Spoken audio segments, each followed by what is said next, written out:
Programang ito ay rated SPG, striktong patnubay at gabay ng magulang ang kailangan. Matapos malaman ni Chief Espinas na si Bong at ang grupo nito ang siyang ugat kung bakit nagkagulo sa selda, ay pinuntahan niya na ito kasama sina Maka Santos at Balatukan upang kastiguhin. Dadalhin niya ito sa lugar kung saan kinastigo niya rin si Tanggol ng bago pa lamang ito. Ngunit matapang at maangas na sinagot ni Bong na hindi totoo ang mga sinasabi ni Bubbles at Mang Celso. Kinampihan lang nila si Tanggol dahil krusonada umano ni Bubbles itong si Tanggol. Hindi naman siya pinaniwalaan ni Espinas at sinabi na wala talaga itong kadaladala. Mahigpit niya umanong ipinagbilin na huwag nitong gagalawin si Tanggol at ang grupo nito. Dagdag pa ni Espinas na idinamay pa nito si Bubbles at Mang Celso. Kaya naman dito walang humpay na pagpapahirap ang tinamo ni Bong. Matapos ito ay ibinalik si Bong sa kanyang selda na parang lantang gulay, kung kaya't nanggigit-git sa galit ang kanyang mga tropa. Sinabi ng isa sa kanyang kasamahan na hindi na dapat nila pinatatagal ang paghihiganti dahil wala nang puwang si Tanggol sa mundo.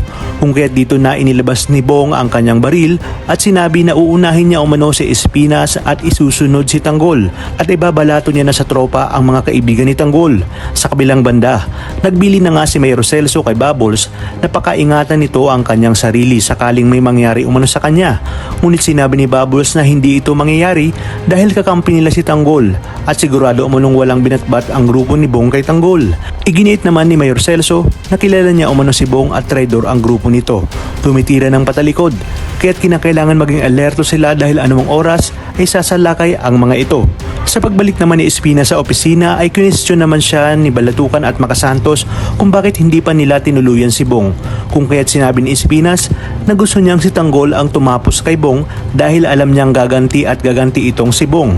At kilala niya umano si Tanggol na matapang at walang inaatrasang laban. Dagdag pa ni Espinas na noon pa man ay talagang bilib na siya kay Tanggol dahil sa pambihirang husay nito. Wala silang kaalam-alam na isasabay ni Bong sa Prison Week ang kanilang rest back nang sa gayon umano malantad din sa publiko ang tunay na baho ng mga opisyal ng koreksyonal sa pangunguna ni Chief Espinas. Talagang kapanapanabik ang mga susunod na tagpo sa teleseryeng ito, kaya naman sabay-sabay natin itong aabangan.